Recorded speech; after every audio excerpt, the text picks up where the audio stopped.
In this video, I'll be giving you 5 tips on how to read more in the year of 2026.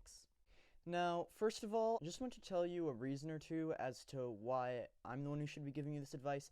I know that there are probably countless other videos on YouTube on this very same subject, on how to read more. And who am I to give you more advice? Why should my advice be different from all the others?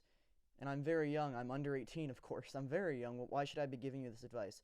Well, I've been an avid reader for many, many years, over half a decade now, and I've been reading voraciously for many, many years. And it's really sad when I see that not a lot of people these days are actually reading, and I've met a few people who say that they want to read more, but they just don't have the time. And so in this video, I'll be giving you advice on how to read more in 2026 if that is what you want to do. My first point is that everyone has the time to read, no matter how busy you are. The common excuse that I hear everywhere is a lot of adults say, well, I would read, but I just don't have the time. I find this to be a bit ridiculous because you always have time to read. You always have some free time in your life that you could be spending reading. And you could want to spend it on other hobbies, feel free to do that. But I think this clip from Charlie Kirk sums up what I'm trying to say very accurately. And if you think you're busier than I am, I'm sorry, you're not. Just let's be honest, okay? I do 3 hours of radio a day. We've got 550 people on staff. I got to raise $100 million a year, and I got 2 kids under 2. You're not busier than I am, okay? And so you should say, well, I want to be well-informed. Okay, then how many books a year are you reading? If it's under 25, you're not taking learning seriously. Charlie Kirk was a very busy person in his lifetime. He was probably more busy than the majority of people on Earth. And yet he still found the time to read 100 books a year. This really reminded me that no matter how busy you are, you always have time for reading. You have free time, and you can spend it on your other hobbies. But if you want to read more but you think you don't have the time, that's not a real thing. You always have the time to read. You have the time to do the things that you want to do, but it's how you use your time that determines if you actually do them. What I'd recommend doing is getting up just an hour or 2 earlier than you usually do. I like to do this especially on really busy days when I know I won't have that much time to read. I get up an hour or 2 earlier than I need to and just read for 1 to 2 hours a day. If you read for 1 to 2 hours a day, you will get to read a lot in a single year. And read in little bits and pieces throughout the day whenever you get the chance. This is what I do too.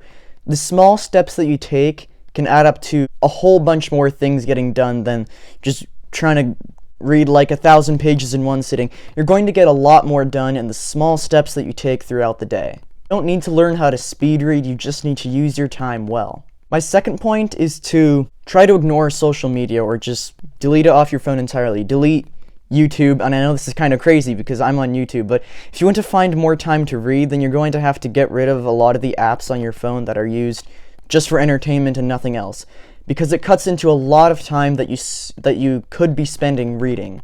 Delete YouTube off your phone unless you need it for something important. Delete Facebook and Instagram and all these other social medias if you need to. Because there are a ton of people these days, so many people these days who waste so much time on social media.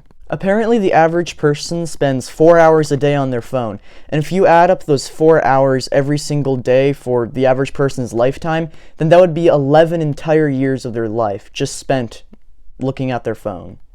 Use your time wisely, watch social media less, delete it completely out of your life if you need to, because if you do this, you will read a lot more than you ever thought you probably would read, I guarantee it.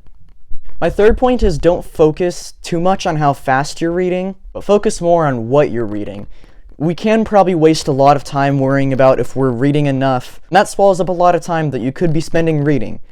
So don't think about how much you're reading, just read and focus on what you're reading. It doesn't matter how fast you read or how slow you read, just read how you normally read and enjoy it. If you're a really fast reader, then read as fast as you want. If you're a really slow reader, then you can read as slow as you want. But don't ever put the number of books you're reading or the number of pages you're reading ever get in the way of what you're actually reading. What we read is the important part, not how much we read. My fourth point is to listen to audiobooks, if that's your thing. I don't really listen to audiobooks a lot because my mind wanders very easily, and I know there are a lot of people who say that audiobooks don't count as reading, and yes, obviously, reading and listening are 2 entirely different things. But with audiobooks, you still experience the story, you take in every single word that is in that book. You can safely say you've read the book. It's not cheating if you listen to the audiobook. So, you know, audiobooks work for a lot of people, they don't work for some people, they don't work that well for me, but audiobooks can be a really helpful tool to read more. You're driving someplace, say it takes 20 minutes to get there, you can listen to an audiobook on the way there, and then when you go back home, you can listen to an audiobook on the way back. That's 40 minutes of absorbing a book. Doesn't matter if audiobooks count as reading or not, you're still taking in every single word of that book, so I say they count as reading, even though obviously reading and listening are two different things. You can say that you've read the book if you listen to the audiobook and take in every single word. And my fifth and final point, this isn't really a point, but it's just some book recommendations that I have for you if you're trying to get into reading. These books are easy to get into. A lot of these books are actually how I was introduced to reading, and so I thought I would just put together a few book recommendations for you, books that are easy and fun to enjoy, and that you can really fly through. The first is a book series.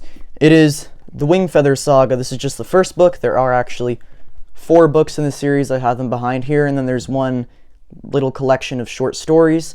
So, the Wingfeather Saga series is this fantasy series about 4 siblings named Janner, Tink, and Lily, and they just live on a farm with their mother and their grandfather. Their father died long ago. These books are really easy and fun to read. I love them so much. This is one of my favorite series. Story keeps you hooked and reading. And if you enjoy doing something, then you'll do more of it. If you truly want to read more, and if you truly enjoy reading, then you will read a lot. You will read as much as you can in whatever free time you're allowed. So yeah, The Wingfeather Saga is one series that I definitely recommend if you want to get into reading. A few other books are The Hobbit. This is I'm sure you've all heard of The Hobbit, and hopefully some of you have read it as well. The Hobbit is a classic that's very fun and delightful and easy to read. Not near as challenging as a lot of Tolkien's other books. I'm a huge Tolkien fan, and The Hobbit is a delightful, lighthearted read that is very fun. And then another 2 book recommendations that I have are 2 books that I read for the first time this year, and I absolutely love them. It is Dracula and Frankenstein. Now, Dracula and the idea of vampires has been so corrupted by modern pop culture that I went into Dracula with kind of low expectations, but it ended up being really good. Same with Frankenstein. It's been so corrupted by pop culture that the original meaning of it was lost. Truly, the books Dracula and Frankenstein are so profound, and they keep you hooked and reading on. I finished both Dracula and Frankenstein in the matter of just a couple of days. And Dracula is quite a long book. It is a classic too, but it's not hard to understand at all. It is a fantastic story that keeps you reading, very riveting, keeps you lost in the story, and the same with Frankenstein. They are both such good and profound books, both of which have been completely ruined by modern pop culture. But stay away from modern pop culture and read the originals instead. These 2 books are so good. They're both classics, but they're not difficult to understand at all. Very easy to read, very fun, and I highly recommend them if you're trying to get into reading. The next 2 are also a series, first of which is Harry Potter. This is the series that introduced me to the world of reading. It kept me hooked on the series. I was 7 years old when I first read Harry Potter, and I was not a big reader. I had hardly read any books at all, besides like little short children's books, and Harry Potter I finished in just about a month. The Harry Potter series is so good, and I highly recommend it if you want to get into reading. Some of the books are really big and look very challenging, but you can actually fly through them really quickly and enjoy them. The next is the Flavia de Luce series, a mystery series of 11 books. Basically every book is a murder mystery, and these books really do a great job of keeping you hooked, as with all the other books on this list.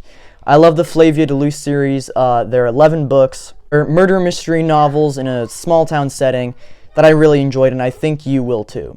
And when you're done reading all these books, then just go and read whatever you want. Read whatever excites you, read what you enjoy, and if you truly get to enjoy reading, then you will read a lot.